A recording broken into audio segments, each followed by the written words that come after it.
स्वागत है आपका अपने YouTube चैनल सेवा भावी स्कूल लोहावटी में। आपने पिछले हिंदी यानी कक्षा 12 के हिंदी अनिवार्य में पिछला टॉपिक आपने व्याकरण का पढ़ा, भाषा, लिपि और व्याकरण। आज हम पढ़ेंगे अलंकार के बारे में।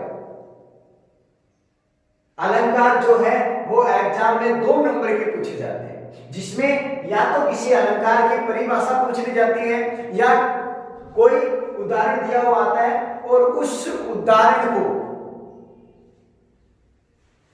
अलंकार का नाम बताते हुए उस उदाहरण में उसको परिभाषित किया जाता है। देखो, सबसे पहले तो अलंकार किसे कहते हैं, जैसा आप पढ़ते आ रहे हो, अलंकार किसे कहते हैं। जैसे इसकी परिभाषा है कि अलंकार किसे कहते हैं। जैसे देखो, सामान्यतः क्या होता है कि जिस प्रकार से स्त्री की जो शोभा है, स्त्री की जो सुंदरता है वो आभूषणों से बढ़ती है, उसी प्रकार से काव्य की शोभा अलंकारों से बढ़ती है। यानी कि काव्य में चमत्कार उत्पन्न करने के लिए, काव्य को अच्छा बनाने के लिए उसमें अलंकारों का प्रयोग किया जाता है। इसकी परिभाषा हुई, जिस प्रकार से स्त्री की शोभा आभूषणों से बढ़ती है उसी प्रकार से काव्य की शोभा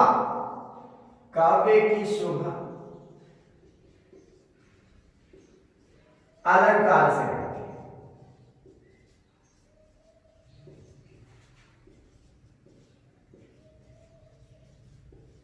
काव्य में चमत्कार उत्पन्न करने के लिए, इन अलंकारों का प्रयोग किया जाता है। अलंकार जो होते हैं इनको मुख्यतः 2 भागों में विभक्त किया गया है। जैसे कौन कौन से, उसमें आता है शब्दालंकार,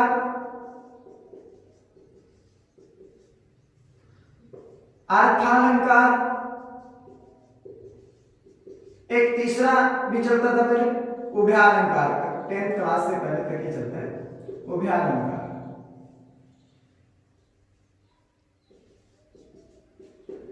देखो, शब्दालंकार में क्या होता है, जिस काव्य में शब्दों के आधार पर काव्य में परिवर्तन होता है, चमत्कार होता है, शब्दों के आधार पर चमत्कार उत्पन्न होता है, शब्दालंकार। और अर्थालंकार उसमें किसी एक शब्द पर निर्भर नहीं होता, पूरे वाक्य के, काव्य के अर्थ पर निर्भर होता है, उसे कहते हैं अर्थालंकार। उभयालंकार में दोनों ही आते हैं, जिसमें शब्दों से भी होता है और अर्थ से भी होता है। यहां पे हम प्रमुख जो अलंकार हैं वो पढ़ेंगे। तो सबसे पहले जो अलंकार आता है, 1 नंबर पे जो अलंकार आता है वो आएगा अनुप्रास अलंकार। अनुप्रास अलंकार में क्या होता है कि सबसे पहले देखो, ये जो है वो शब्दालंकार है, इसमें शब्द के आधार पर परिवर्तन होता है, वाक्य में चमत्कार उत्पन्न होता है। जैसे अनुप्रास की जो परिभाषा है वो है, जिस काव्य में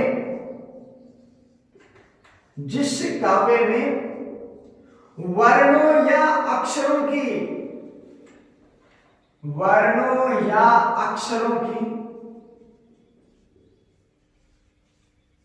बार बार आवृत्ति होती है, वर्णों या अक्षरों की बार बार आवृत्ति होती है,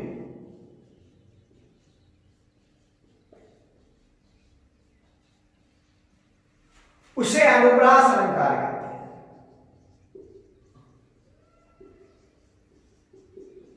उसे अनुप्रास अलंकार कहते हैं।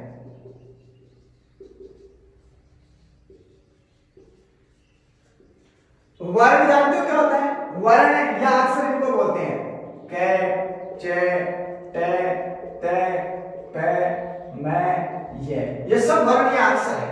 इनकी आवृत्ति बार बार होती है, बार बार का मतलब 2 या 2 से अधिक बार आवृत्ति होती है, उसे अनुप्रास अलंकार कहते हैं। जैसे देखो एग्जाम्पल है इसका, चारों चंद्र की चंचल किरणें, चारों चंद्र की चंचल किरणें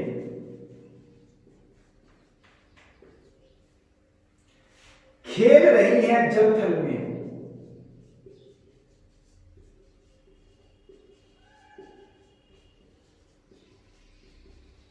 खेल रही है जल थल में।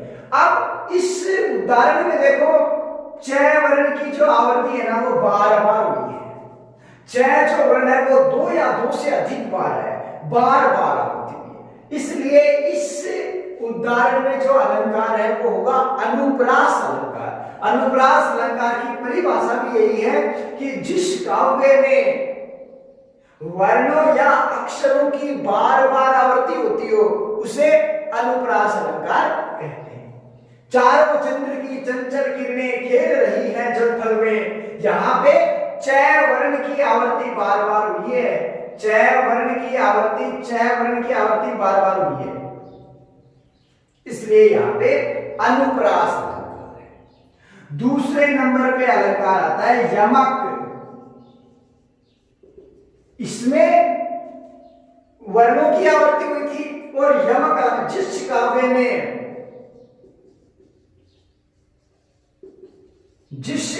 में कोई शब्द वर्ण शब्द कोई शब्द दो या दो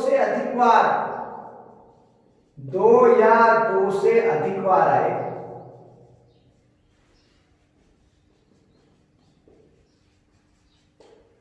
और उसका अर्थ प्रत्येक अवस्था में अलग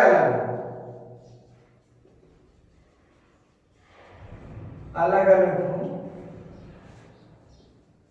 उसे यमक अलंकार कहते हैं।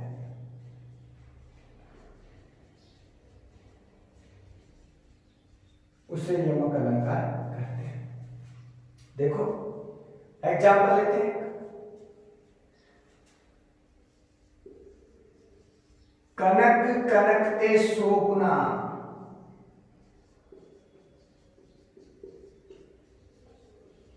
सोगुनी मादकता दिखाता है।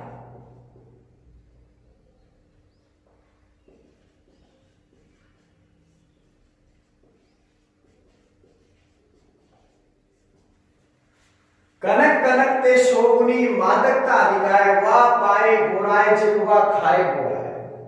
कनक, यहां कनक कनक शब्द दो बार आया है। ये दोनों ही जो शब्द, देखो वर्ण ये होते हैं, शब्द दो या दो से अधिक वर्णों के सार्थक समूह को शब्द कहते हैं। तो याद रखना, अनुप्रास में वर्णों की आवृत्ति होती है और जो यमक है उसमें शब्दों की आवृत्ति होती है। तो कोई शब्द, यहां कनक कनक जो शब्द है ना वो दो बार आया है, इसलिए यहां पे यमक अलंकार है। अब दो बार आए तो इसमें क्या लिखा हुआ है कि दोनों ही अवस्था में उसका जो अर्थ है वो अलग अलग होना चाहिए। यहां पे है कनक जो शब्द है उसका अर्थ क्या है? एक कनक शब्द का अर्थ तो है स्वर्ण से, स्वर्ण सोना, कनक सोना, स्वर्ण सोना। और दूसरा जो कनक है उसका अर्थ किससे है? धतुरा से, जो मादक पदार्थ है धतुरा से। यहां एक जो स्वर्ण है, सोना है, उसमें धतूरे से 100 गुना ज्यादा नशा होता है। कि जो धतूरा है उसको तो व्यक्ति खाने से पागल होता है, लेकिन स्वर्ण मात्र प्राप्त करने से ही व्यक्ति पगला जाता है, बौखला जाता है।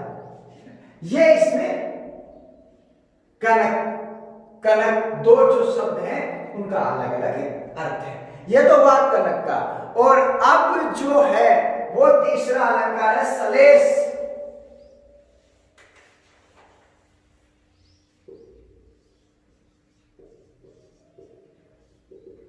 देखो जो सलेस अर्थ है ना उसका सामान्यतः अर्थ होता है चिपकना। सलेस का सामान्यतः अर्थ होता है चिपकना, चिपकना।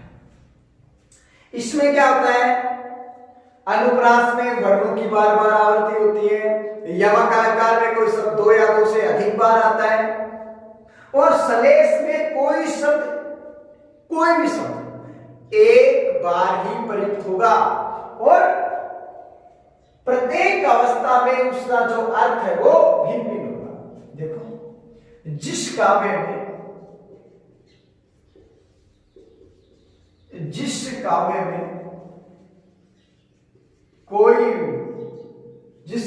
कोई शब्द एक बार ही प्रयुक्त हो,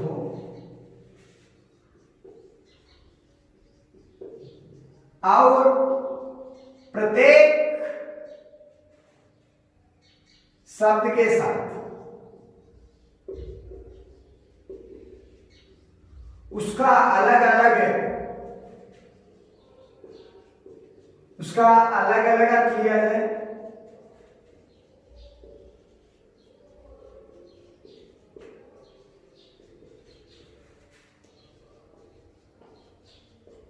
सलेस अलंकार कहते हैं।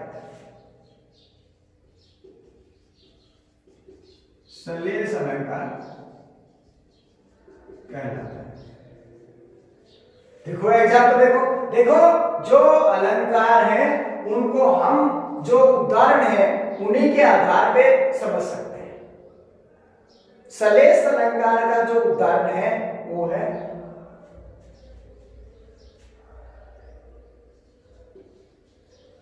जैसे आपने सुना होगा, रहमन पानी राखिए बिन पानी सब सुन, पानी गए न उबरे मोती मानस चुन।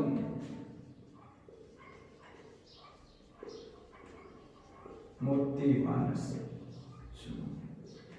आप देखो, रहमन पानी राखिए बिन पानी सब सुन, पानी गए न उबरे मोती मानुष।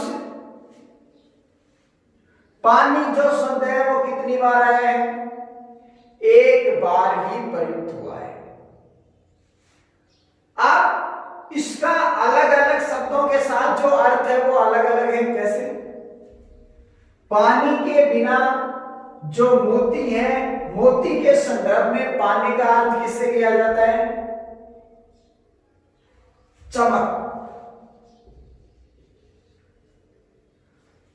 मानस या मनुष्य के संदर्भ में पानी का अर्थ किससे लिया जाता है?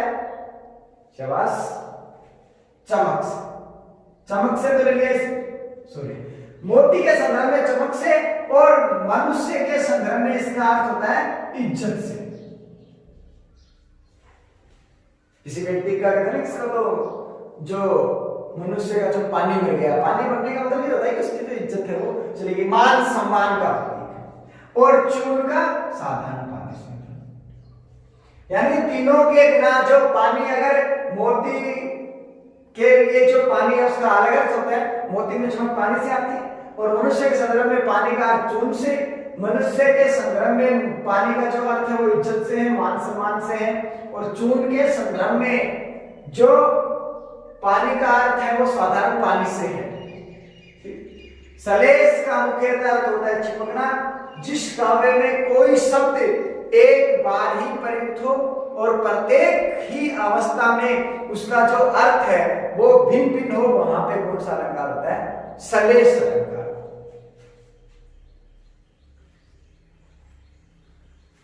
अगला जो अलंकार है वो है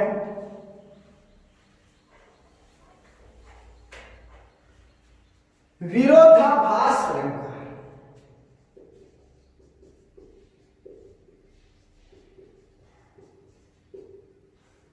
देखो, नाम से विरोध, जहां पे विरोध होता नहीं है लेकिन वहां पे विरोध प्रकट किया जाता है। जिस काव्य में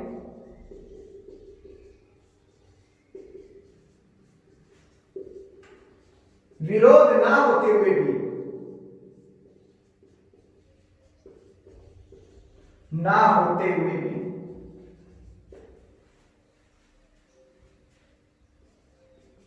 विरोध प्रकट किया जाए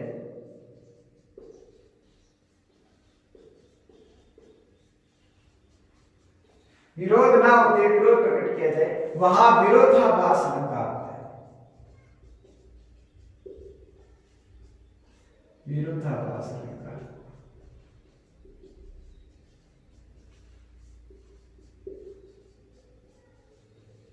ये है विरोधाभास अलंकार। जैसे जहां पे विरोध न होते हुए भी विरोध प्रकट किया जाता है, वहां पे विरोधाभास अलंकार होता है। जैसे एक उदाहरण देखो इसका, या अनुरागी चित्त की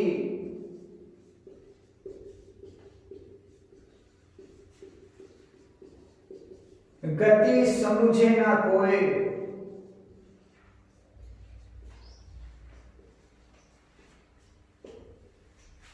जो जो डूबे श्याम रंग में,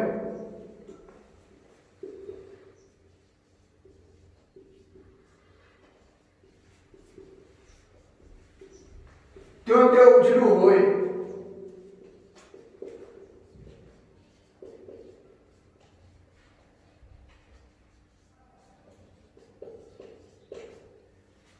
विपरीत परिस्थितियां, या अनुरागी चित्त की गति समझे न कोई, जो जो डूबे श्याम रंग त्यों त्यों उजलू होए। देखो, या इस अनुरागी प्रेम पूर्ण हृदय की, चित्त हृदय की गति समझे न कोई, यानी कि प्रेम पूर्ण जो प्रेम का जो व्यवहार है, प्रेम की जो गति है, उसको कोई नहीं समझ सकता। यहाँ प्रेम का मतलब किससे है? भगवान श्री कृष्ण की भक्ति से है, कि जो भगवान श्री कृष्ण के प्रति जो प्रेम रखता है, भगवान श्री कृष्ण की जो भक्ति करता है, उसकी गति को कोई नहीं समझ सकता। क्यों?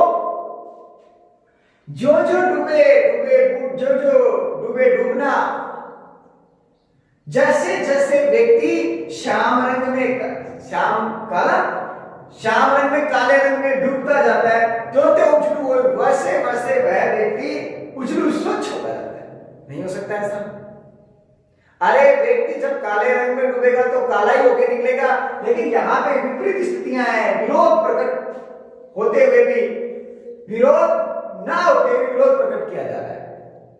विपरीत परिस्थितियां जहां पे हो, वहां पे विरोधाभास अलंकार होता है। कि जब होना अमूमन क्या होता है कि जैसे व्यक्ति काले रंग में डूबता है तो काला होकर निकलता है, पीले रंग में डूबता है तो पीला होकर निकलता है। लेकिन यहाँ पे भगवान श्री कृष्ण की भक्ति में जो व्यक्ति जितना ज्यादा डूबता है, वह व्यक्ति उतना ही स्वच्छ निर्मल होता जाता है। ये तो वे चार। अगला अपना जो अलंकार है वो है उपमा अलंकार। देखो, नाम से पता चलता है उपमा। उपमा का मतलब किससे होता है? तुलना करने से। तुलना किसकी होती है? हमेशा जो श्रेष्ठ वस्तु होती है, उस श्रेष्ठ वस्तु की छोटी वस्तु के साथ तुलना होती है। छोटी वस्तु को उस श्रेष्ठ वस्तु के साथ में तुलना करके दिखाया जाता है। जैसे उपमा का सामान्य अर्थ होता है किसी एक वस्तु की दूसरे वस्तु से तुलना, उपमा अलंकार कहलाता है। यानी कि एक जो वस्तु है, उस वस्तु की दूसरी वस्तु के साथ में जो तुलना करते हैं उसे उपमा अलंकार कहते हैं। सामान्यतः इसका अर्थ क्या होता है? तुलना करना। एक वस्तु की दूसरे वस्तु के साथ तुलना करना उपमा अलंकार कहलाता है। उपमा अलंकार में आप उपमेय, उपमान, इनको अच्छे से ध्यान रखना। उपमेय क्या होता है? उपमेय वो होता है जिस वस्तु की तुलना की जाती है, जिस वस्तु की तुलना की जाती है, तुलना की जाने वाली श्रेष्ठ, ये श्रेष्ठ वस्तु जिससे तुलना की जाती है। यानी कि उपमेय तो वो होता है, जैसे जैसे यहां देखो, प्रातः नभ था बहुत नीला शंख जैसा। यहां पे इस एग्जाम्पल में प्रातः काल, सुबह के समय आसमान जो था वो नीले शंख की तरह था। तुलना कर दी गई, आसमान की तुलना किससे कर दी गई? नीले शंख की तरह कर दी गई। तो उपमेय तो वो होता है जिस वस्तु की तुलना की जाती है। उपमान जिससे की जाती है, श्रेष्ठ वस्तु होती है, वो होता है उपमान। उपमा का अर्थ हो गया सामान्यतः तुलना करना, एक वस्तु की दूसरे वस्तु के साथ तुलना करना। उदाहरण था इसका, प्रातः नभ था बहुत नीला शंख जैसे।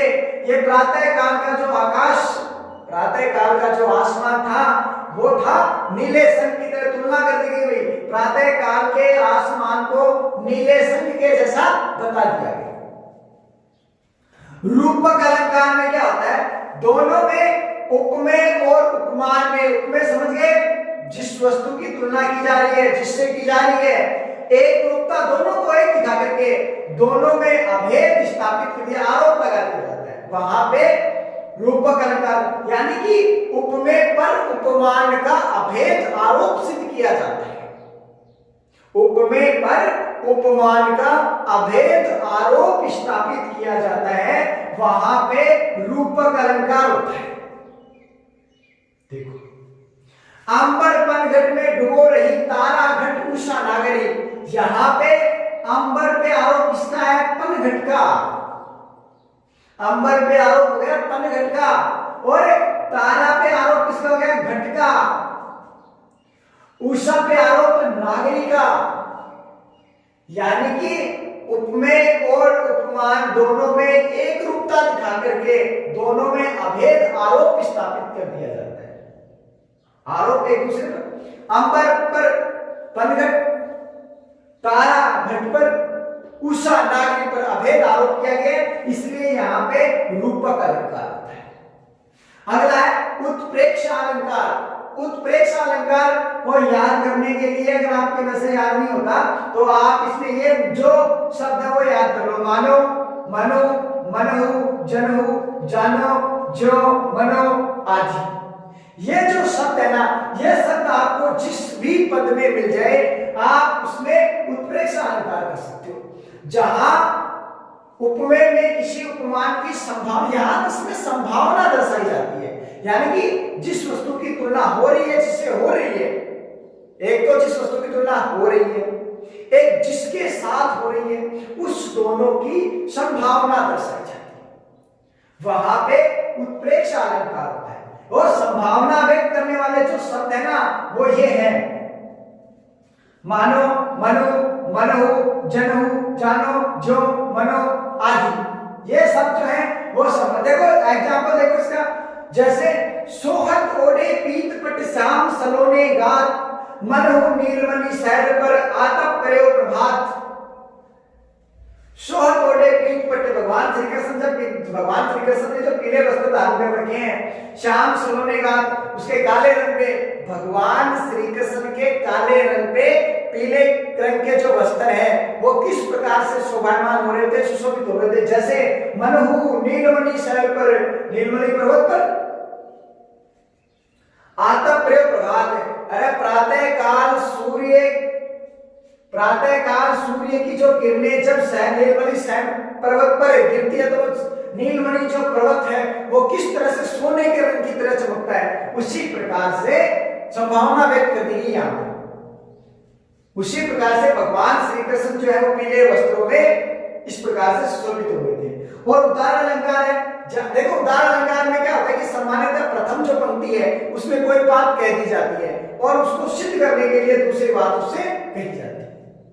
जैसे जहां एक बात कह करके उसके उदाहरण के रूप में दूसरी बात कही जाती है, यानी पहली पंक्ति में तो एक बात बता दी जाती है और दूसरी पंक्ति में उस बात को सिद्ध किया जाता है। जैसे निकी पैर फीकी लगे बिन अवसर की बात, निकी पैर फीकी लगे बिन अवसर की बात, यानी कि बिना मतलब की बेअवसर की जो बातें ना, अच्छी बातें भी बुरी लगती हैं। जैसे वर्णत युद्ध में रस श्रृंगार में स्वाद, अरे जैसे जो वीर होते हैं ना, उन वीरों को युद्ध भूमि में श्रृंगार नहीं स्वाता, श्रृंगार अच्छा नहीं लगता क्योंकि वहां पे तो वीर रस चाहिए, वीरता की भावना। तो पहले तो ये कह दिया कि बिना अवसर की जो बात है ना, वो चाहे कितनी अच्छी बात हो, वो बिना अवसर की कही हुई बात अच्छी नहीं लगती। जैसे वर्णत युद्ध में जैसे जो वीर होते हैं, जो साहसी योद्धा होते हैं, उनको युद्ध भूमि में श्रृंगार की बातें अच्छी नहीं लगती, शोभा नहीं देती, क्योंकि युद्ध भूमि तो मरना और मारना दोनों ही काम चलते हैं। तो वहां पे जो श्रृंगार रस है, वहां श्रृंगार की किसी प्रकार की कोई बात अच्छी नहीं है। तो ये था अपने अलंकार। अलंकार में हमने पढ़ लिया अनुप्रास, यमक, सलेश, विरोधाभास, उपमा, रूपक, उत्प्रेक्षा, उदाहरण, ये अलंकार थे। इसमें अगर कोई अलंकार आपके समझ में नहीं है तो आप कमेंट बॉक्स में जाके कमेंट करके बताओ, कोई चीज आपके समझ में नहीं है, फिर कोई ऐसा एग्जांपल जो आपके समझ में नहीं आया हो या आपके मन में किसी प्रकार का कोई प्रश्न हो, आप कमेंट बॉक्स में जाके जरूर बताएं।